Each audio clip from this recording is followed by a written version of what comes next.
And I said, I'm changing my gender. He was like, what do you mean you change your gender? I was like, I'm changing my gender.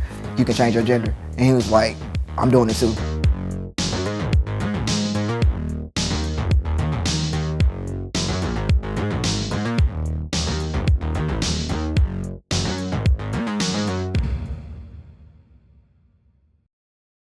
Take 4. Okay. They want like a twin thing. Okay.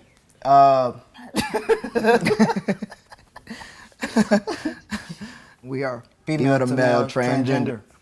I hope I said that right without looking down. Yeah. I did. I think I did, didn't I?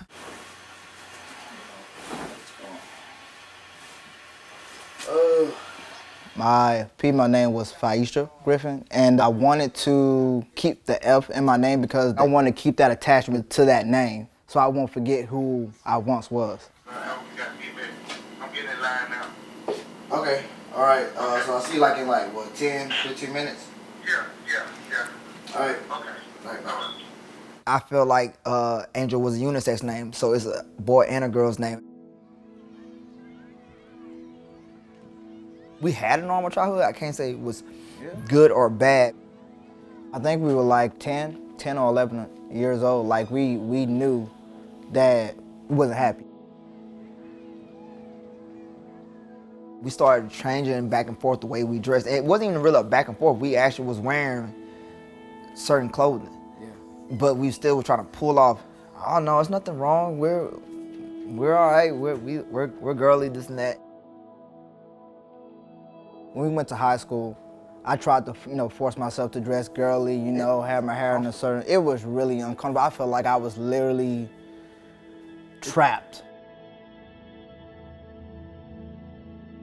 I don't feel like a girl. I know I like women, and then you gotta keep all these crushes you have on these girls in school and stuff like that. So it was just like, okay, so I don't know who to tell.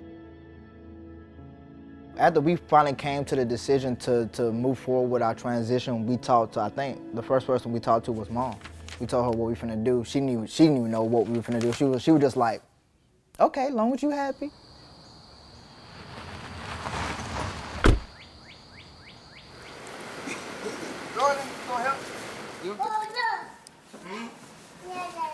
When they were growing up, they act more like males instead of females.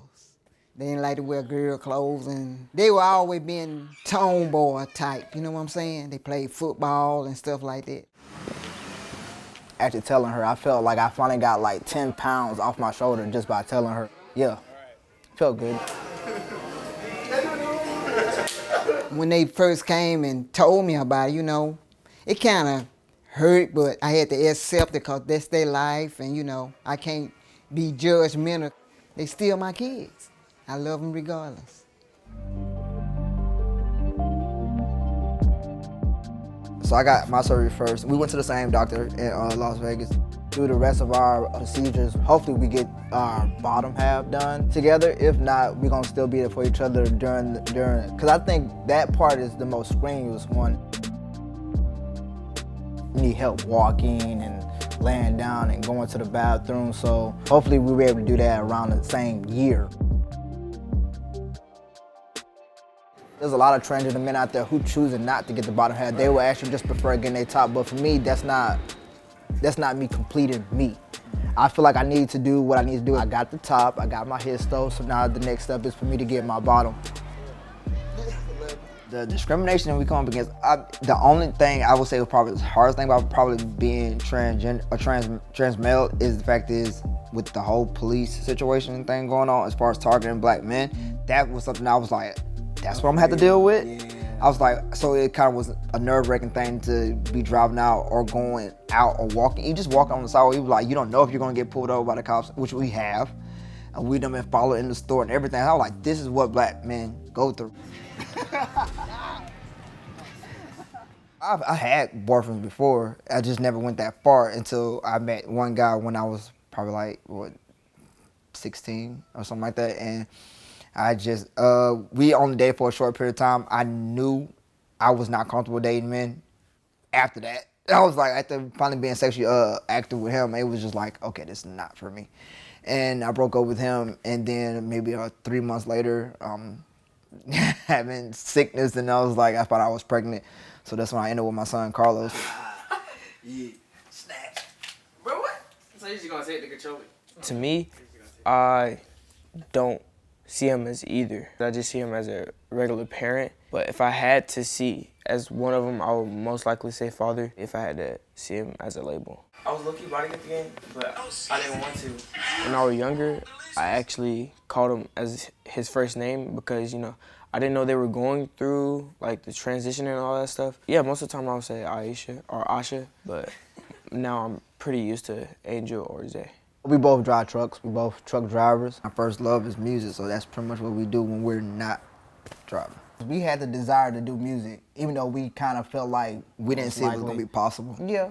Because of who we thought we were.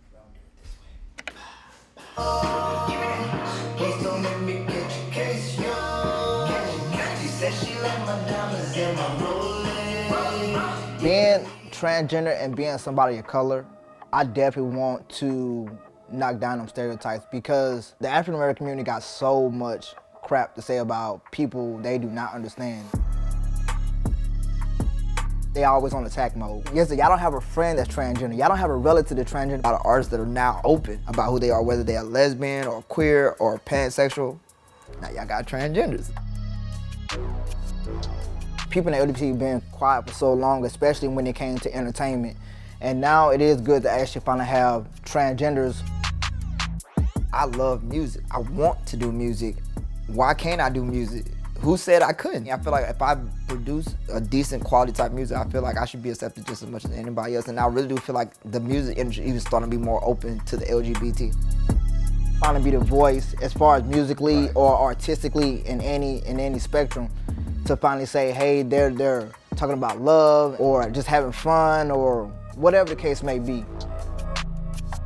People think transgenders are here for their entertainment, and we're not here for your entertainment. Okay, you know we exist, you know we're here, so now get to know us, understand us, and the reason for our choices.